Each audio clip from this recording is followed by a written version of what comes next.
bienvenue au Cultural. Nous sommes aujourd'hui en compagnie de Nicolas Cerutti, chargé d'études chez Terrinovia et spécialiste de la biodiversité fonctionnelle.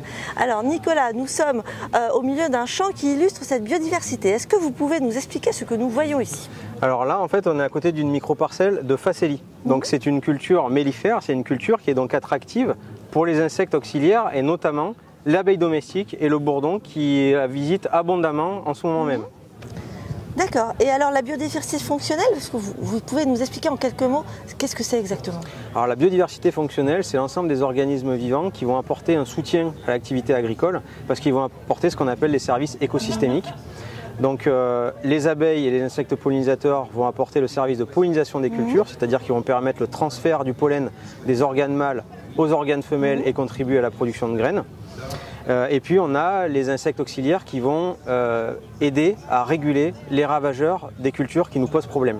D'accord. Donc là c'est le service de régulation naturelle des ravageurs.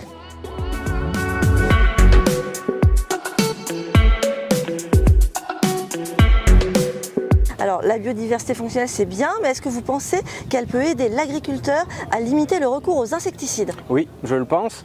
On a certains auxiliaires de culture, notamment les parasitoïdes, qui sont très efficaces dans la régulation des coléoptères ravageurs du colza. Donc par exemple, sur les méligettes, on a Tersilochus heterocereus qui est un parasitoïde qui va permettre de parasiter avec des taux importants les larves de méligettes. On a des taux qui peuvent atteindre 95% dans des situations optimales. Donc effectivement, c'est un levier qu'il faut considérer et qui est important à prendre en compte. Vous travaillez sur le projet R2D2 qui est mis en place sur les plateaux de Bourgogne et qui illustre justement cette biodiversité. Est-ce que vous pouvez nous l'expliquer ?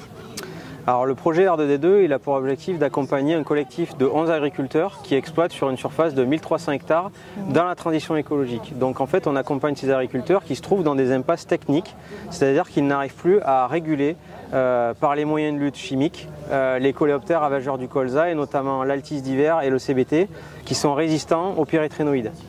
Donc on met en place avec eux, dans le cadre du projet R2D2, des leviers agronomiques dans les parcelles. Et également on travaille sur l'amélioration de la régulation naturelle par la mise en place d'infrastructures écologiques comme des bandes fleuries. Et aussi on les aide à modifier leurs pratiques pour avoir moins d'impact sur cette biodiversité utile. D'accord. Quels sont enfin les leviers sur lesquels vous pouvez travailler, vous travaillez dans le cadre du projet R2D2?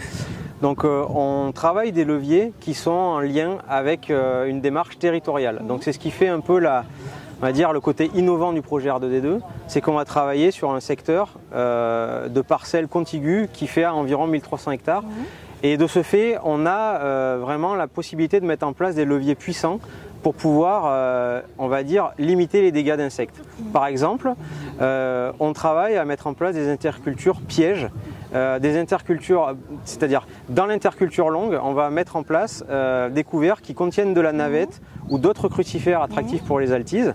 Et en fait, les altises, au lieu d'aller sur les champs de colza, vont se détourner ou alors se diluer dans l'espace. Et quand elles sont présentes sur cette interculture-là, vu que l'interculture est détruite avant l'hiver, ça va représenter en fait une impasse pour le cycle de l'altise et on va diminuer en fait les populations de ravageurs. Donc les premiers résultats qu'on a eu cette année sont très prometteurs parce qu'on a des niveaux de pression sur ces intercultures pièges qui sont très importants avec des larves par pied, des nombres de larves par pied qui sont importants et ce qui prouve qu'elles jouent vraiment leur rôle de piège. Donc après, il nous reste quelques années pour éprouver ces expérimentations-là à grande échelle, mais c'est très prometteur en tout cas. Merci Nicolas, merci à tous. Si vous avez aimé cette vidéo, n'hésitez pas à liker et à partager. Et n'oubliez pas que toutes les recommandations et les conseils de Nicolas se trouvent sur notre site internet terrinovia.fr.